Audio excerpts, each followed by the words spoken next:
the best in this sport. Whether you like it or not, learn to love it because it's the best thing going today. Woo!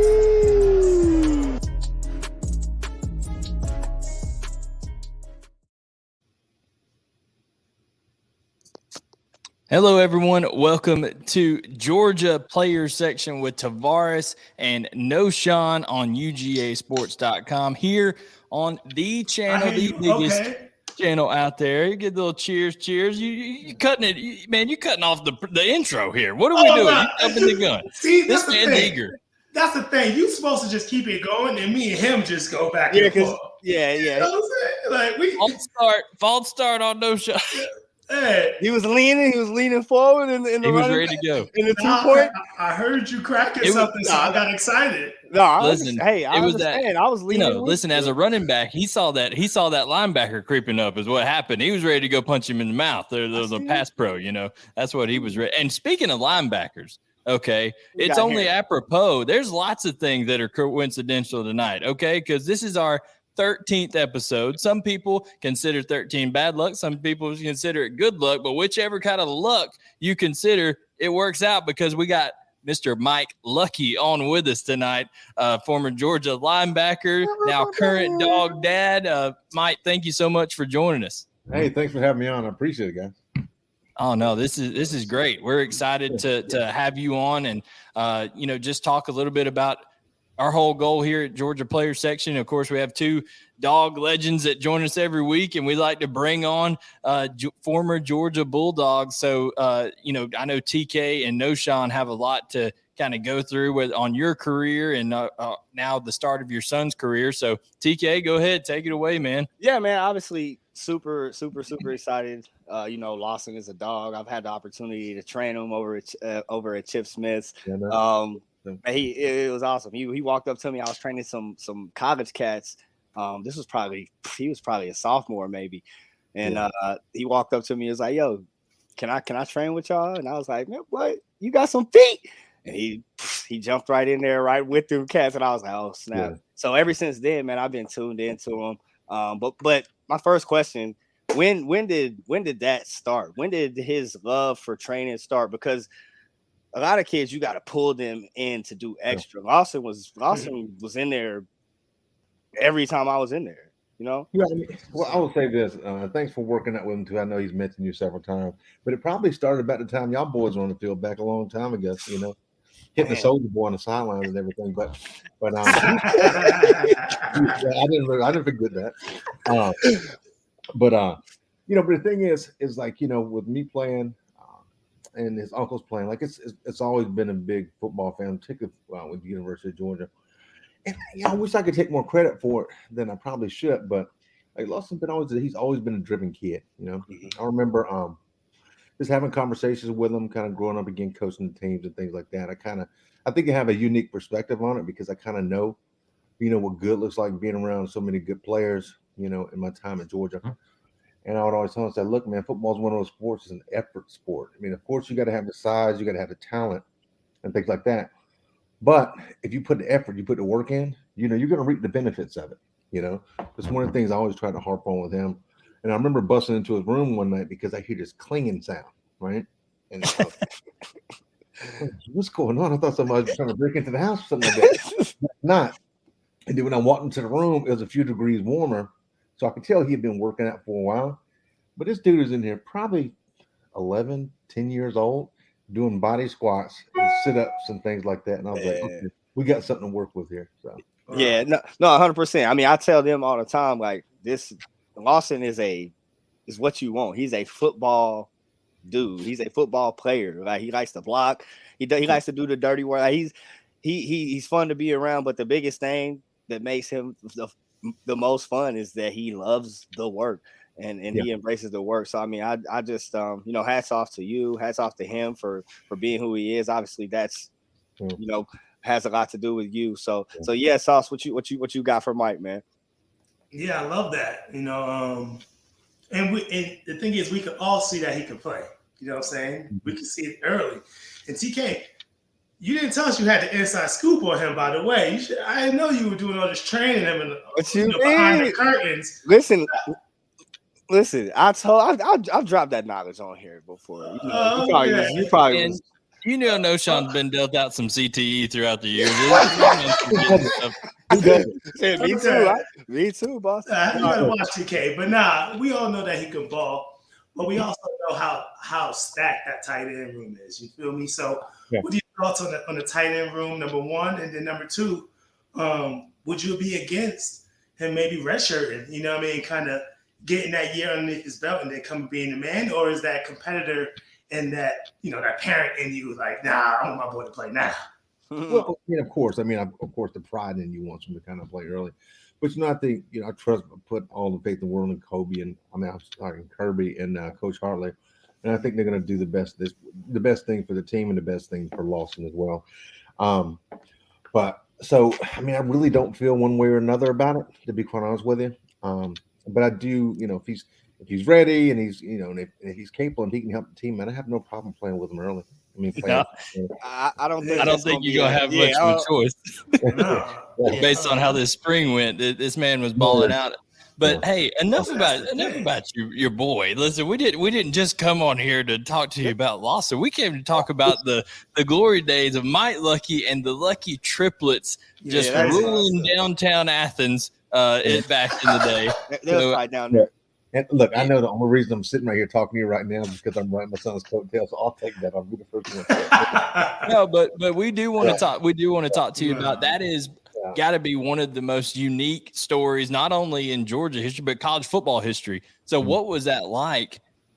Breaking in there for you go to play with Coach Don in there and at Georgia, and you got your two brothers, that literal brothers and actual triplets, coming in and playing at the same time. What was that like? It was a blessing because y'all know how it is when you first go off to school. It's like a culture shock, because when you play in high school, you're pretty much the guy.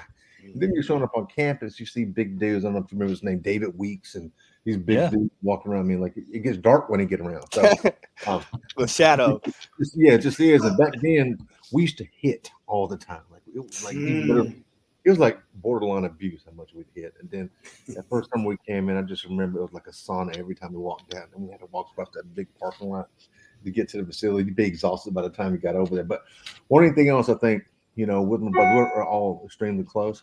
But it's good to kind of have somebody to go through that with you, So it was kind of a bit of a support system, dare I say. So I really enjoyed it. It just seemed like, and Lawson, and a lot of these kids don't understand it, but these 4 years are going to fly by. It doesn't feel like that when you're in the moment, but then, when it's all over with, you hang them cleats up. You do appreciate the time that you spend there. And I couldn't imagine a better college town to go to. Of course, I'm biased. You mentioned David Weeks. You got to ask him, what did he not do right in his parenting that you did right in yours? Because you're a Georgia guy, and your kid went to Georgia. His went to LSU, and both of them were at LSU now. What's going on there? Hey, let me tell you something. I saw that kid with Weeks playing, and he is a dog. I'm telling you, he is a great animal. The kid was all over the field when I saw him play. But everybody has to kind of find their own niche and kind of do what feels most comfortable to them. So I'm happy for him. But what was it like though when you knew, okay, you're going through and I got to give you credit. You were the dad that gave Lawson, you took him to Alabama, you took him all these different places. But at the end of the day, when he said, hey, Georgia's where I want to be, what was that moment like for you as a former dog? Well, here's what I didn't want to do. I didn't want the decision to be mine. Not to say that it would be, because that's kind of takes some credit away from Lawson, because he's a very mature kid. And he's more than capable of making his own decision on where he wants to go. However, I didn't want him, because, you work so hard, you want to take those trips because you only get one time to do it.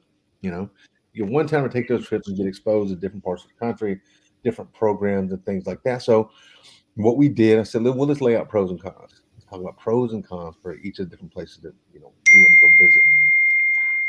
But I don't know if y'all could hear that. I got people chiming in. But the way I look at it, because if you're a tight end, there's no better place to go than University of Georgia. It's just right. And then if you look deeper than that, And then I'll say this too. Like even if you look deeper than that, and I know Kirby talks about it a good bit with all the businesses. I'm thinking about things past football, and me being a Bulldog, like it's given me so much professionally that you really can't even put a measure on it, because I have, just going to Georgia and playing ball there, so much to appreciate and thank and be grateful for, from and then also too, I know it was important, for his mom and his brother to be able to kind of scoot down the road a little bit, and see him play too. So I know that was a big deciding factor, with him as well. And plus, it's Georgia. What you gonna do for the dog? Yeah, 100%. My dog Joe Cox couldn't reel y'all in over there, Alabama. Joe was a good dude. I really like Joe. Joe is that dude, man. He has such a bright future. I'm telling you that he's on it. Like him. Yeah, they love him over there, and he's a recruiting ace as well. Oh, yeah. Man, how much bread would the Lucky triplets have made back in the day? How much? Like, y'all could have did some damage. You know what I'm saying? Like with this NIL stuff, y'all could have. I mean, but here's the thing, though, right? I mean, like I thought we were all good players, but Lawson. I mean, he has that size we just didn't have. We were real scrappy, real gritty kids, So I don't know, to answer your question. I mean, it'd have been nice to have that option. I'll tell you that. Yeah, y'all could have did some cool little commercials, bro. Oh yeah, they could have been fire out there for sure. Hey, look, I'm not hard to find. Yeah, tell them I ain't hard to find. We can run it back for sure.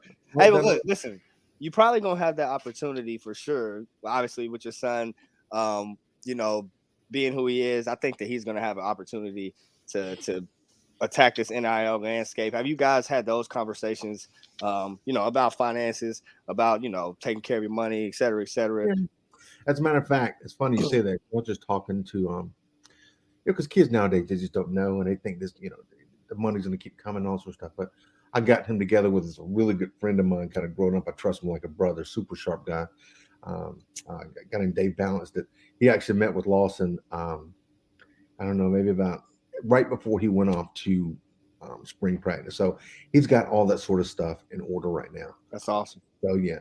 So I'm glad because I do have friends that they've done this, they're super successful and they kind of they want to look out for Law Dog. So yeah, for sure, man. We are Law Dog. Hey, That's Dog it. Law Dog. Yeah. There's merch right there. Law that Dog. needs to be merch. That man needs to get that patented, copyrighted. Put it out there. It's already started. Law Dog. Yeah. Knowshon, I know you got one for him. Yeah, we're gonna put that on our side. Yeah, that goes hard. But nah, for me, talk about how it was playing with Kirby. We see him as a coach. What was it like? Was he getting on people as a coach? Well, I mean, he was the same way. I mean, but it's no surprise. We were talking about it a little bit before we got on, but he was always the smartest guy on the field. And, he got everybody lined up. A leader. He's always been like a leader. And I think his dad was a long-time coach as well, maybe one of the Hall of Fame high school coaches. So you knew that he was kind of destined for that. So I mean, he hard-nosed guy too. Hard-nosed guy. Kirby come up and hit you a little bit. So he was good. I know, but I'm saying it's. But I enjoyed playing with him because, when it comes to knowing what to do, he would even coach the linebackers up a little bit too, and get them straight. But I appreciate it. Like I said, it's no surprise to me that he's doing so well right now. We had who was it? We had Michael Bennett on a couple weeks ago, maybe last week, and he told us that Coach Bobo, as a coach, like to chirp a little bit, like to talk. Did Coach Bobo talk that smack when y'all were playing against each other in practice and stuff like that? Was he giving it to the defense? He's always been the same way. He'll bump them gums sometimes, but it comes from a good place. Super sharp guy as well. That's why it was unfortunate to lose Coach Monken, but at the same time, when I knew the reins were being handed over to to Bobo, I knew he'd do a phenomenal job. He's always put up a lot of points. Super sharp guy too. So yeah. Favorite memory of Coach Donnan while you're in Athens? You got a Donnan story for us? It's just I just remember. I mean, he would always say the same thing after practices, like when we had a long break or something like that. I mean, I'm watching him on his other podcast. He's hilarious, Yes. So you have these one-liners, these zingers that are just, it'll just kind of have you rolling. He doesn't even think he's being funny. But I remember these are big, long practices. And he would always say, no, this is one of 3-hour deals when you scrimmage in the whole time you go up to the stadium. But he would say, we about to have a Ben-Hur practice. I never knew what the hell he was talking about when he said that. But I looked it up, and apparently Ben-Hur is a movie that was made a long time ago, and it's about 5 hours long. So that's what he's saying. You better pack a lunch, though. It's going to be a long day out there, fellas. He's talking in code to a bunch of 18 through 20-year-olds that never seen this movie, telling y'all to get ready. Yeah, I had to do a little research on that one, but it made all the sense. And, he hit you with the, because we'd go out after practice and stuff like that, and he'd say, race cars don't run on kerosene. So stuff like that. And he wasn't lying either. He's not lying. Great stuff. TK, Knowshon, you got anything else for Mike? Oh no, man. I'm ecstatic that you obviously came on, man. For sure. Super excited about Lawson and what he's doing thus far. The buzz around his name is huge. We just hope we can continue that. I know he will because he works, obviously, and he's just going to continue to stack that success, stack of good days for sure. Yeah. Well, I appreciate it. Thanks for putting that work in with him too a while back. Oh, yeah. No, 100%, man. Shoot, anytime he need me, he got me. Absolutely. What's the handicap? I always got to go with that. I always ask that. What's the handicap? You play some golf? Oh, no, I'm a hacker. No. So, you know how golf is a funny sport. You go out there and you hit them pretty good sometimes. Mm-hmm. But on dating right now, it's kind of like I went out there and I really embarrassed her because I was ricocheting it off the little machine. And then you try to look around, like, does anybody just see that? No, I need to take some lessons. That's one of the things I want to do this year, kind of get into it. Because it's one of the things I would like to improve. Yeah, no, we all want to improve that for sure. It's a tough game. On a serious note here at the end, we know that you have another son, a younger son. His name's Cannon. He has a disability that he has, and Lawson has been pretty vocal about how much it's meant to him. Kind of his brother kind of going through this process with him, all this kind of stuff. I just wanted to give you an opportunity to talk about that. Yeah, well, I mean, look, Cannon, he has like a rare disease. It's called FOXD1, and it's so rare. I think, I don't know, maybe 300 people have been diagnosed with it, but it just kind of came out of nowhere. But he's everybody's little hero in the family. We all rally around Canny. He's such a tough little kid.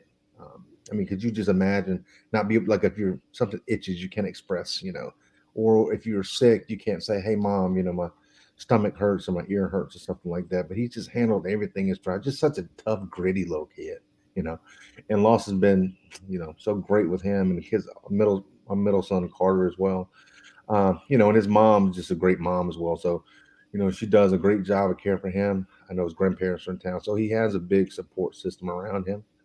But he just, I can't wait for you all to maybe see him in Athens. But he's he's a little kiddo you just love to root for. I'm sure he'll be at games, and we'd love to get TK Knowshon over there with him. Get to hang out with him. Yeah, 100%. We gotta do that. Absolutely. Well, Mike, we are greatly appreciative of your time. We know you guys are busy and everything, so we appreciate you coming on, and we're looking forward to hopefully getting caught up with you again, maybe before the season, and of course watching Lawson as he begins his Georgia career here. Absolutely. Thanks again for having me on. Yes, sir. No Thank you. Thank you. All right, that was Mike Luckie. Wait, you good, man? Just gonna say go Dogs. Oh yeah, you got it. This man always says go Dogs. That's the sign off. That's the sign off. Thank you, Mike. Appreciate you. That was Mike Luckie, former Georgia linebacker. Father to who is all expected to be the next guy in the tight end TEU over there at UGA. That's what it is. Guys, yeah. That's what it is. First of all, so against a red shirt. There's nothing wrong with a red shirt, all right, fellas? But I'm just saying he's not going to be able to red shirt. Why not? I'm just saying, why? Because he's going to be on the field. Red shirt is good. That's the thing. We got weapons out there. I mean, yes, we would love to have him out there, but we don't have to waste that bullet right now, dude. I mean, Well, we don't. Georgia does so much 12 personnel, Knowshon, that it's just inevitable. Like Yeah, he's gonna play. Yeah. You got I'm Delp just over saying, I there like too. to sometimes hold something in the back pocket. Go ahead. I feel it. The red shirts aren't bad. Obviously, you got red shirted. You kind of forced my red shirt. Yeah, see, he always. But you know, they ain't bad. But I mean, yeah, that can be a blessing in disguise for sure. I agree. To the point here in the comments, Andy Stowe said he's probably a 3 and done anyways. Lawson's probably there for 3 years in Athens and to the league. I mean, he the boy cold, man. Like I'm telling you, I didn't want to, boost Pop's head up. You know what I'm saying? He already he know how good his son is. But bro, his feet, like y'all been reading about it, but I'm telling you about it. His feet are this real. guy came into high school. I mean, this guy came into January at Georgia, 6'3", 240 pounds. This guy is, I mean, that's a freak in high school. Like 18 years old. It's ridiculous. That makes sense. He's just gonna get bigger and better and stronger. He played basketball? I don't think so. No, I don't think so. I don't know what other sports he played That's been a good in high question school. over at Norcross. I don't think he played basketball. No. Yeah, we would have to hit him up on that. But guys, that was great. Another great listen. Where else are you going to find David Pollock, Matt Stafford, Ben Jones? Nowhere. The phenomenal AJ Styles. I mean, the list goes on and on. Michael Bennett. Just so many guys. And now Mike Luckie has joined us. So that's why you are here. And of course, you're not going to find TK and Knowshon anywhere else either every single week. So we appreciate that. Guys, it is all the more reason to be subscribed to the UGA Sports channel. It's up over 36,000 strong now. That's because of you guys. So hit that subscribe button, turn on notifications for when Coach Donnan and Roddy and everybody goes live, when Paul and them go live on Sundays, and of course when we go live and the recruiting show on Monday night. So we got a lot of content. What? I'm in my hype zone, Knowshon. What are you doing? What are you saying? That boy going off. He's going off. I just be blurting stuff out sometimes. You gotta just roll with it, Brain. Stop being Knowshon's got Tourette's over there. What's it going? You gotta stop. It's gonna happen. You see how TK don't even just change. His face don't even change. He just chilling. Oh man! I gotta get it. Listen, so I'll say what up out there on the chat. I see everyone out there on the chat. I love it. We got to do a shout out real quick. Hilarious. Yeah, bro. We got folks in here from Omaha, Nebraska. Swainsboro, Georgia. About that hat though, yeah, you got the wrong hat on for sure. This is the nice one. I kind of rock with that Zags hat though. Oh yeah, go Zags, go Zags. I'll tell that story at another time when we don't have as much content to talk about, but we got plenty to talk about tonight, and we're going to talk about. Without further ado, we are into the semifinals. And Knowshon and TK have not even seen the results. What you doing? Listen, bro? I almost forgot too. I want to get there. I was ready to talk about the spring game, boy. Listen, I want to get their reaction here to it, and we're going to be revealing who won the second round of the SEC uniform tournament. Remember, the matchups were. Come on. The matchups were LSU versus Ole Miss, Auburn versus Alabama, Georgia versus Kentucky, and Vanderbilt versus South Carolina. So wait. Can we say, like, since we don't know, can we say who we think won the two? Yeah, go ahead. Pick. No, okay. Who was it? LSU, Ole Miss. Yeah, I think they picked LSU. All right. And then who was it? Georgia, Kentucky, of course. Dogs. Who else was it? South Carolina, Vanderbilt. They probably picked Vandy. Yeah. And then what do you know, Sean? Who do you think they picked between Bama and Auburn? Auburn. Auburn's gonna win that. Yeah. Y'all are pretty good because they picked LSU, Come on now. Auburn, Georgia, and Vandy win the vote to go to the semifinals of the SEC uniform tournament. So we will be posting these matchups on the Dog Vent and also on social media this week. We'll start tomorrow, a semifinal. You got the You got the Auburn Tigers taking on the LSU Tigers, so it's a battle of the Tigers. And then Vandy, the Cinderella run continues, fellas. They're over here in the semifinals. You got the Georgia Bulldogs versus Vandy in the uniform tournament. So, guys, what do you think? I can tell you right now. What? You gonna smack Vandy? Vandy like we do Vandy on the field. Yeah. Man. But man, I gotta go back. I backpedal. That Kentucky Georgia one. I mean, them Kentucky Blues is hard, and the powder blue Ole Misses is hard. I don't know, Sauce. Yeah, I'm super surprised. I'm not surprised, but I am with the Georgia to Kentucky. I mean, Kentucky Jones is fire. But you know what? Let's not sleep on Vandy though. I mean, who knows? Who knows what might happen? Knowshon he's about to get out of here. Oh, the TK is about to get out of here. All right. But and also Auburn, they had the easiest road to the final, like to the Final Four. I mean, they had the easiest road. Auburn. No doubt about it. I think they're gonna hit a big roadblock there in LSU. I think those LSU unis are nice. But guys, we do have to get into. There was a spring game this past week, and Coach Don and all those guys have already kind of broke it down on their side. But here on Georgia Players section, you see that the black version of section right there, SEC. That's because we cover all the SEC. And this week we're going to be going over the SEC East spring game recaps and reviews that we watched. Of course, we'll get to Georgia right off the bat first here, guys. So we're going to talk about that. You guys rewatched, G-Day. I did as well. What are your first observations right off the bat? What stood out to you about the spring game in Athens this past weekend? For me, I mean, the one thing that stood out for sure is I think that Carson Beck kind of solidified that he's that dude.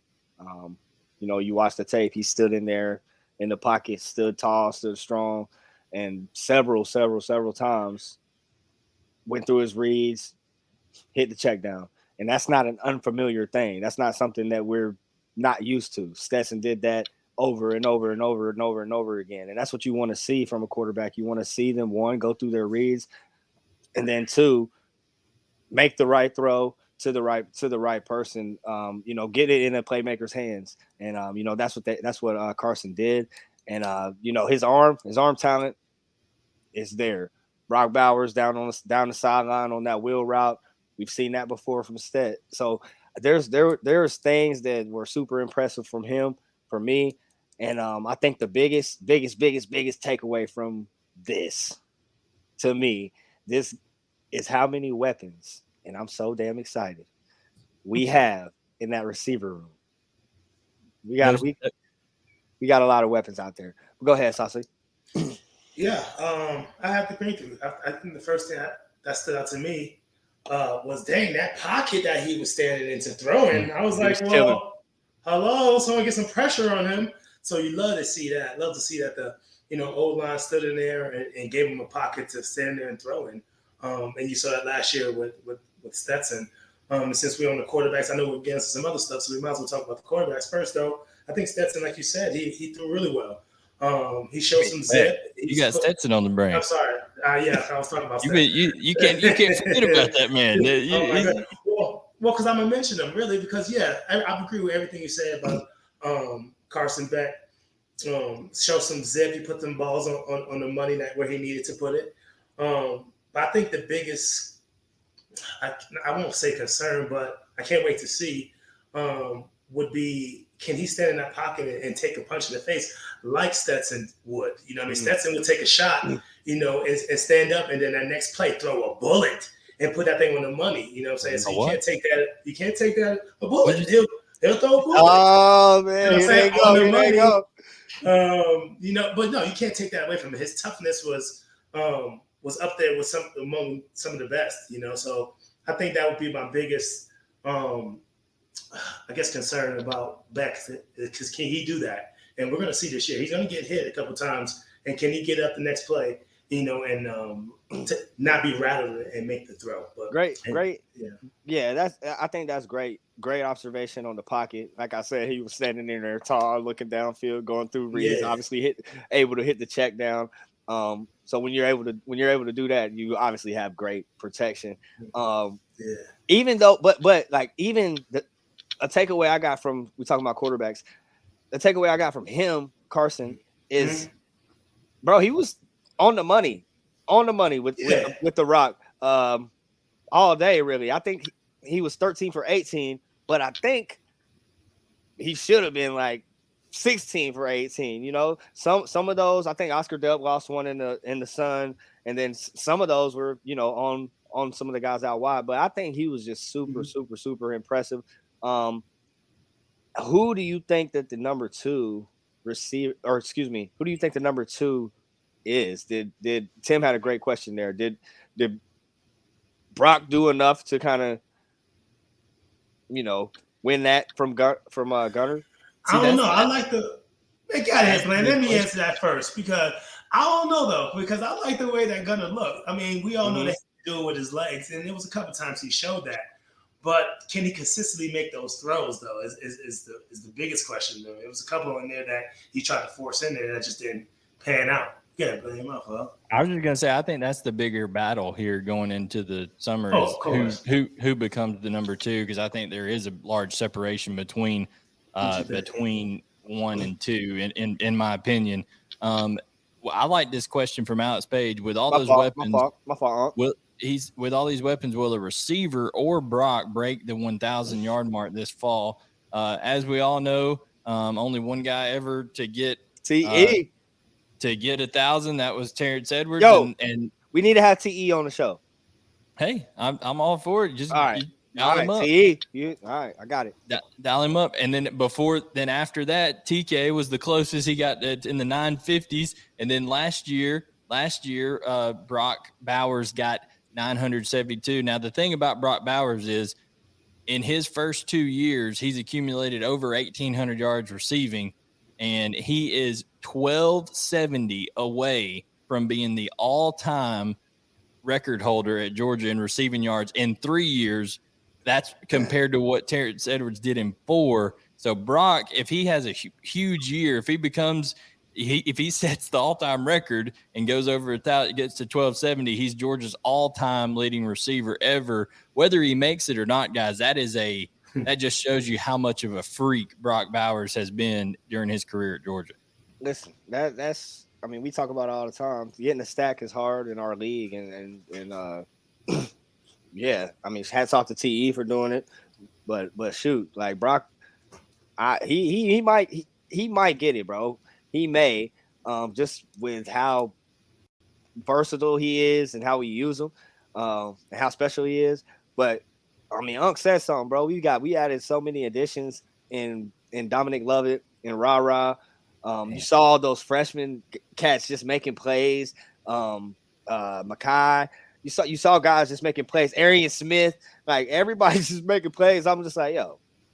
And they didn't even push the ball really to Lovett or Thomas in this game. You know, they were kind of just giving you a little sample piece there. But yeah, you were right. Tyler Williams made a nice snag coming across the middle and broke it away. You had Anthony Evans as a freshman making a couple. I mean, 17. Yeah, he was smooth. And then Knowshon, you got the big 6'2", 235-pound rumbler back there wearing the big O and Roderick Robinson. What did you think of the freshman running the football?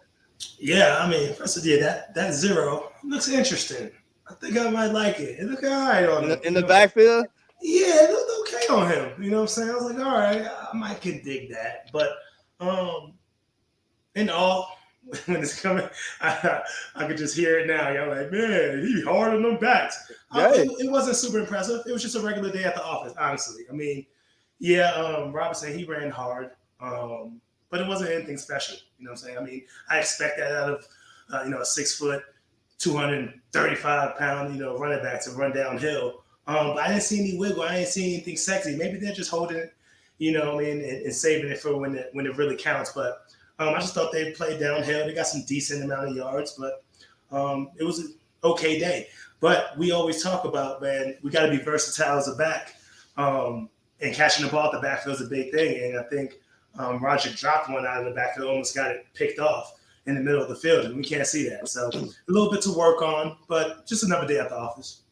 Oh yeah, no doubt. There was a lot of high spots in that game. Whether it was Jackson Meeks dragging half the team into the end zone on his run, getting pushed in by the offensive line. Mm-hmm. But I think the most impressive thing was, yes, the defense gave up points and stuff like that, but you saw some of the athleticism by those edge guys, whether it was Samuel and Pimba on the edge or Damon Wilson on the edge. And guess what? Michael Williams wasn't playing because he's getting a little, toe surgery deal cleaned up. Marvin Jones wasn't playing because of his shoulder. Jalen Walker didn't play. And yet there's still linebacker after edge guy just coming onto the field. And, I thought A.J. Harris, a corner. We tried to see who's going to be that next corner. True freshman comes in from Phoenix City over there, Alabama, and says, "Hey, I may be that next guy." Everybody assumed Dalen Everett or Nyland Green might be that next guy. AJ Harris really, really impressed, I think, and showed his athleticism over there. So a lot of stuff we haven't seen because guys weren't on the field yet. But yeah, we kind of touched on all that stuff. I'll tell you what, though, right? We expected that of AJ, though. We were saying that, Yeah. When he got drafted. I mean, that was the one thing I drafted when he came onto the team. But it's the thing. I mean, that's what I was elected with the second pick, pretty much. I was looking for that the most, to see if these young cats straight out of high school could come in and make some noise. And I think we saw that. So we saw Jordan Hall make some big plays, tapping down the ball a couple times. Janelle made a big hit. I was waiting for him to get a hit. I was like, is he going to get a hit? And he did. And I love to see that. Who else made some plays? Yazid Haynes had a back shoulder catch. Yeah. So it was just good to see some of the young cats come in and show what they can do and say, hey, I can play early if I need to. Yeah, listen, the point is Georgia's still loaded. There's a reason there's a betting favorite to win the national championship this year. I got something for you, Sauce. Getting back to that backfield. Drunk on Duty says Knowshon, best UGA running back ever. When do we get another stamped back? Like, when do we get a what's your man from Ole Miss? That's their workhorse. Oh, Quinshon. Like, you know what I'm saying? Because I'm rewatching the game, and then you think about last year, and then you watch the TV copy of the game, and Bobo even said, it's going to be running back by committee. I'm waiting for somebody to just bam, you know what I'm saying? And you said it last year too, but we still waiting, and hopefully that can be deuce. You're right about that. I mean, I guess the last one that I can honestly think of, you guys might have someone different, but it's Todd, right? I mean, it's Gurley. DeAndre Swift. And Swift, I guess. Swift was that guy. And Swift, but that was around all at the same time, right?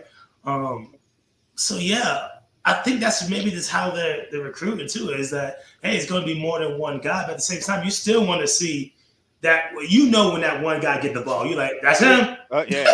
there he is. Yeah. And it's interesting, and it's up for the grabs. I think we have a really good back room, but it's just up to one of those guys to say, listen, man, it's my game to have, and you guys can come in and get a little scratch so we all can eat. But hey, this is my backfield. And we haven't seen it yet. We're gonna see it. We might see it this year, but I need to see more than I saw in that spring game. Honestly, with a pop at, with a Robinson broke a couple. Was keeping his legs turning on someone else. But hey, throw a stiff arm in there. Let me get a spin, something. So we'll see. I don't know, but I do know this. She don't want that 2-footed bad boy. She don't want that Dos Zapatos animal. You know what I'm saying? Just wanted to remind you all my previous Dos Zapatos that Branson Robinson is going to lead this team in rushing. He's going to lead this team in rushing, and I don't think it's going to be close. I think he's going to be the dude.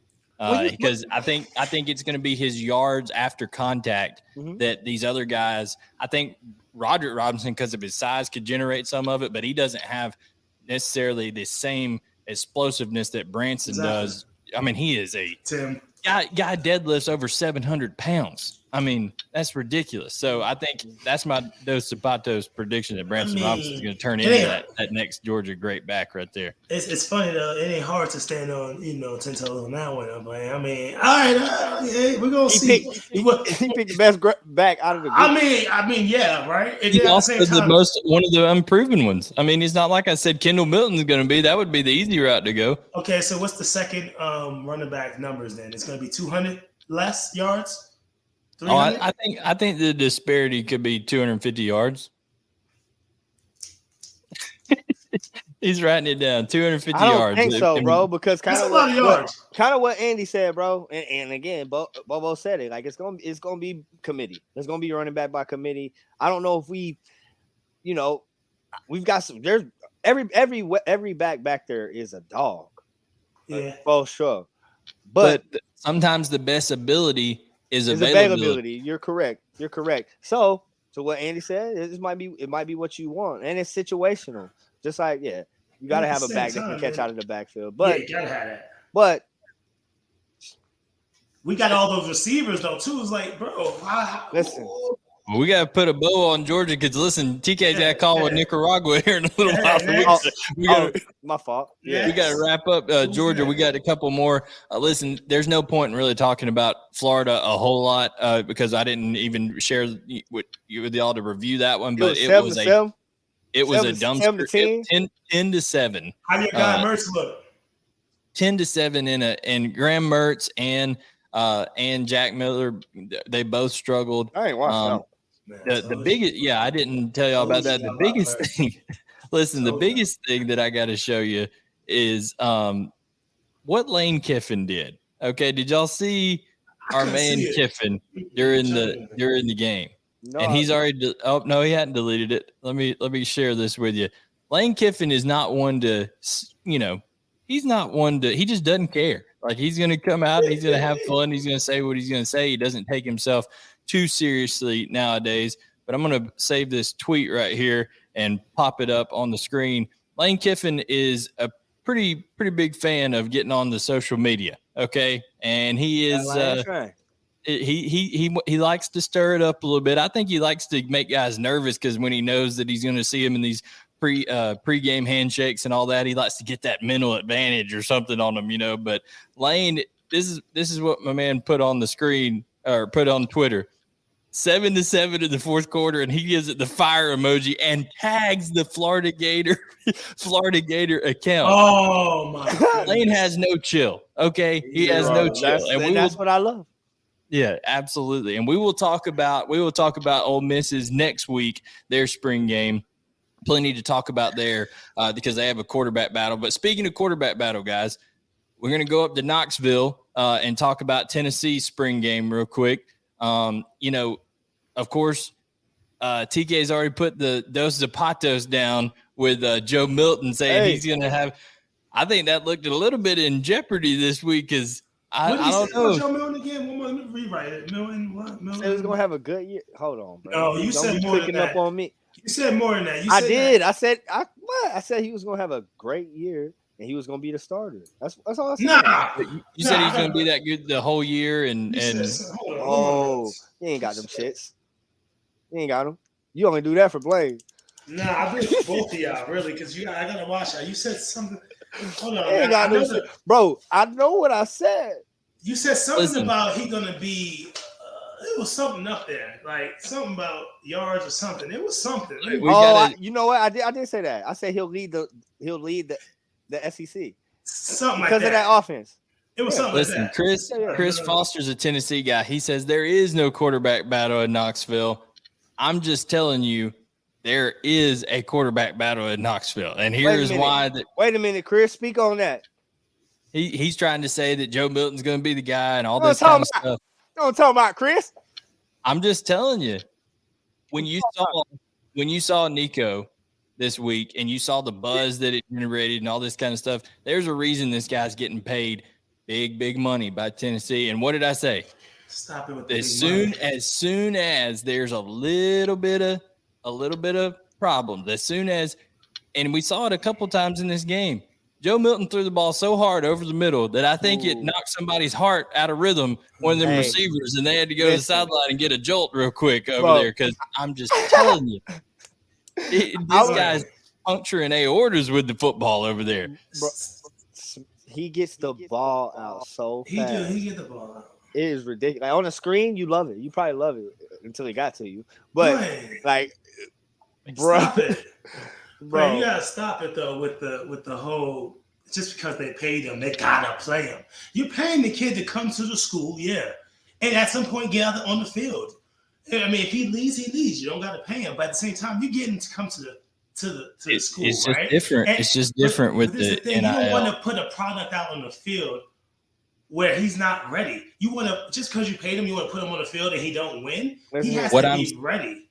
What I'm saying is he's going to at some point this year take over for Joe Milton because Joe Milton is going to struggle at some point. Thank you, Chris. Thank you, Chris.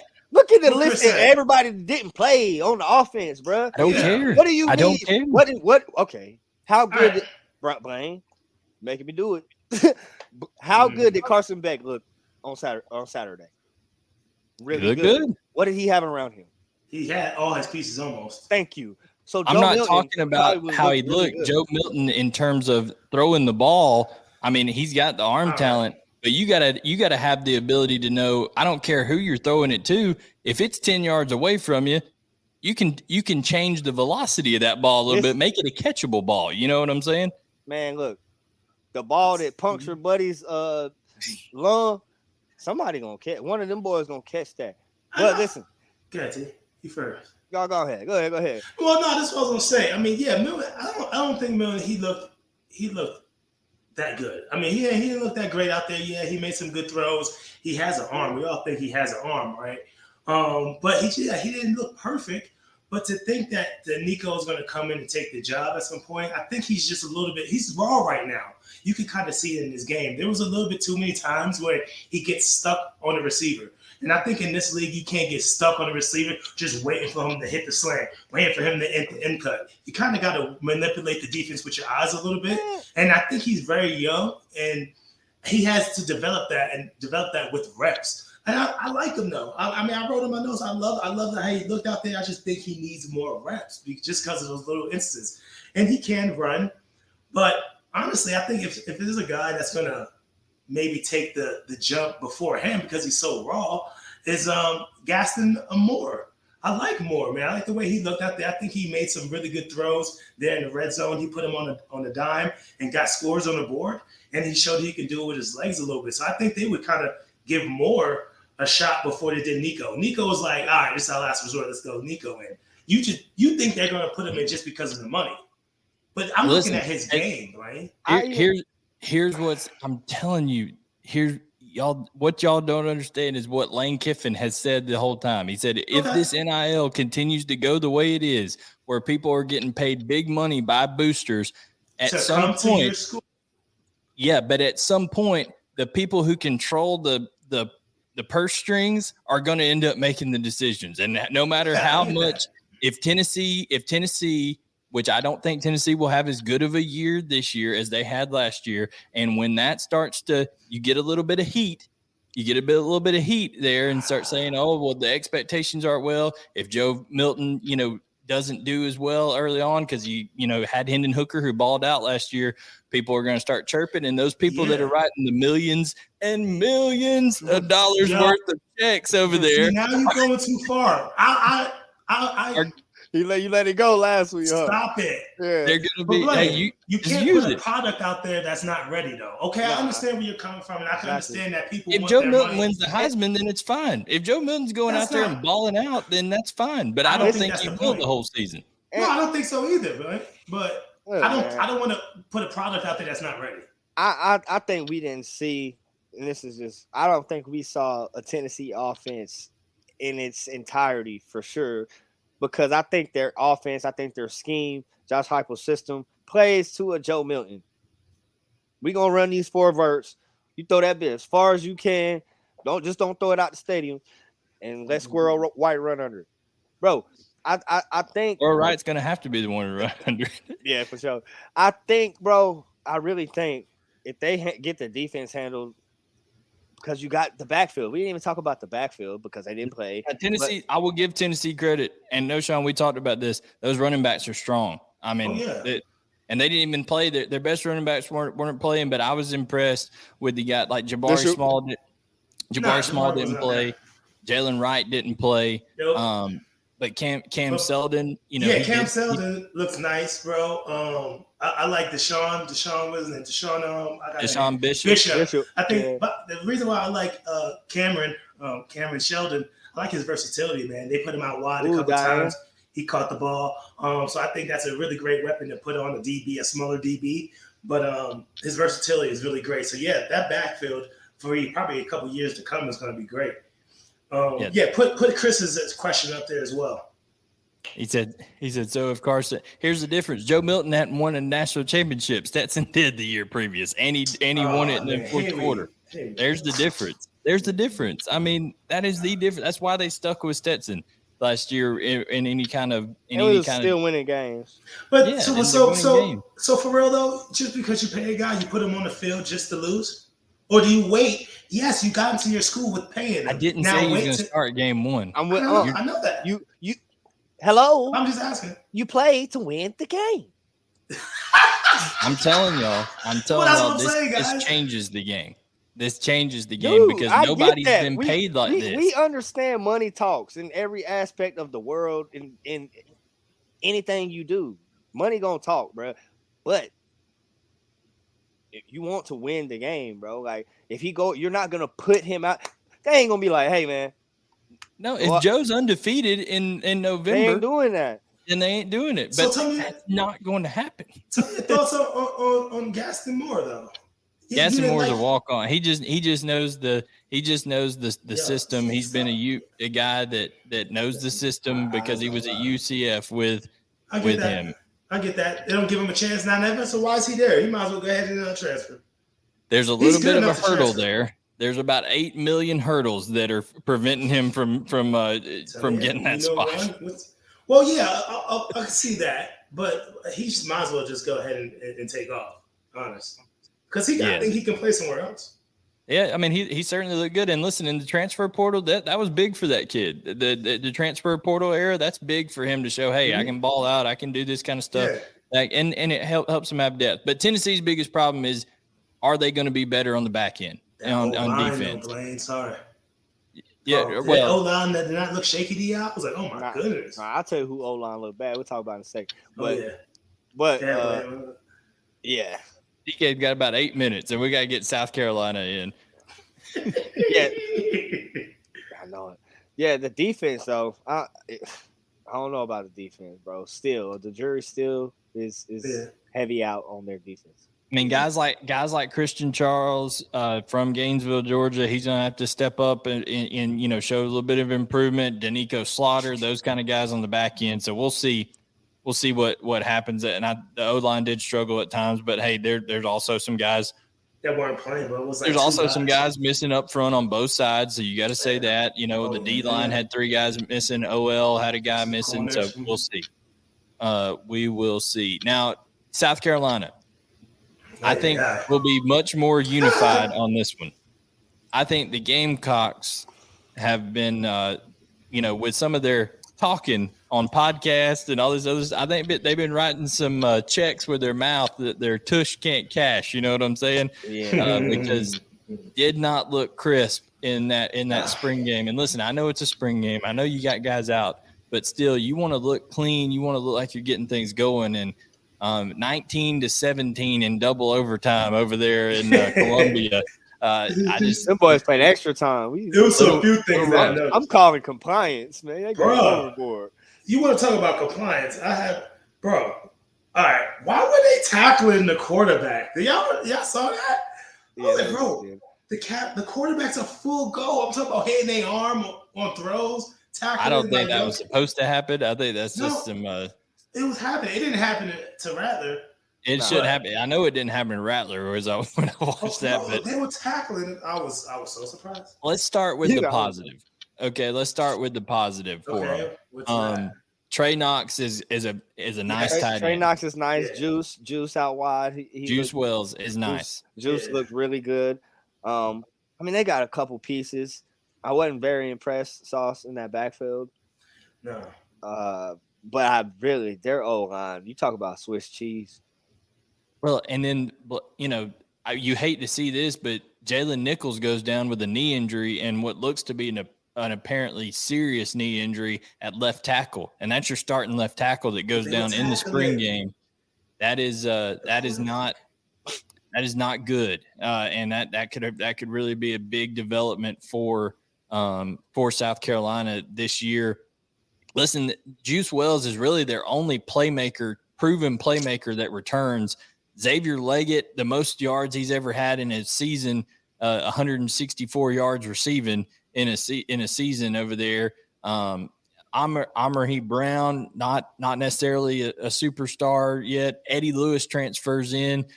He looked like a deep threat, but him and Rattler weren't on the same page. They didn't connect over there.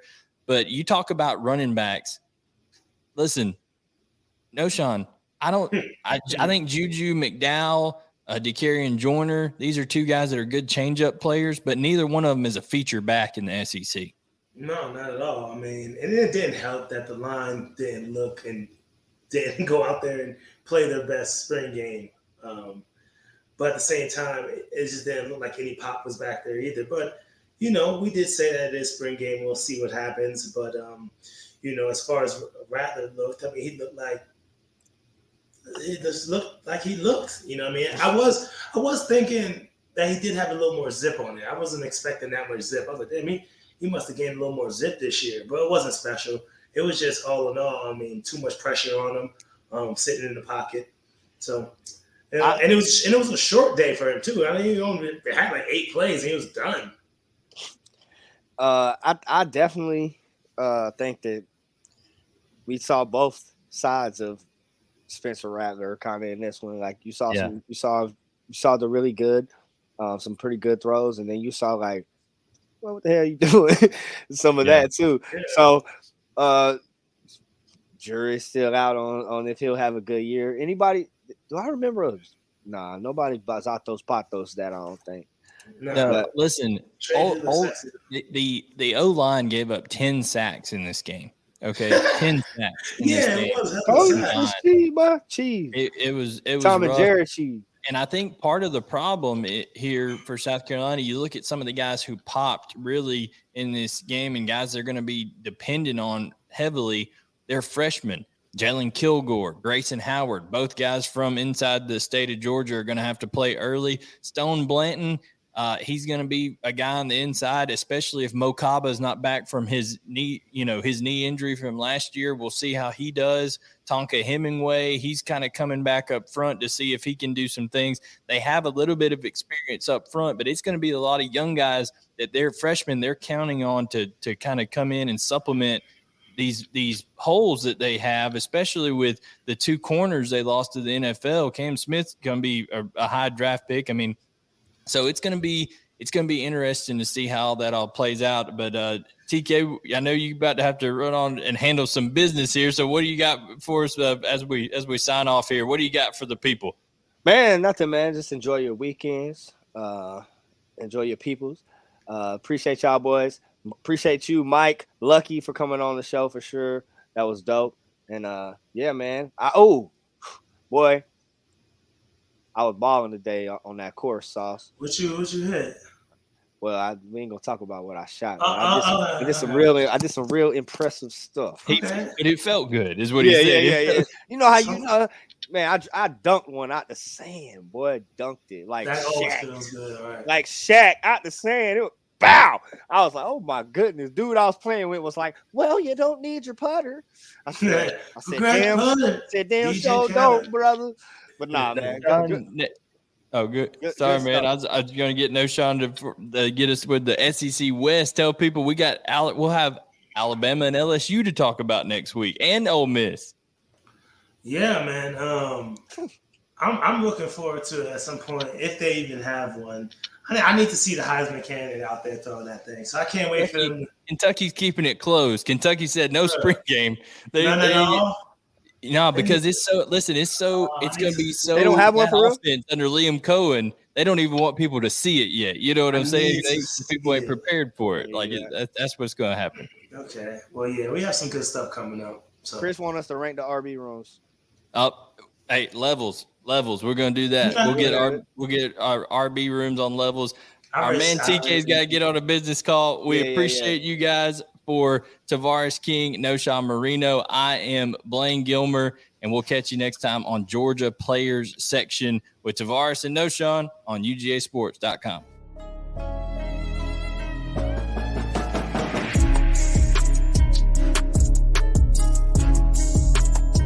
The best in this sport, whether you like it or not, learn to love it because it's the best thing going today.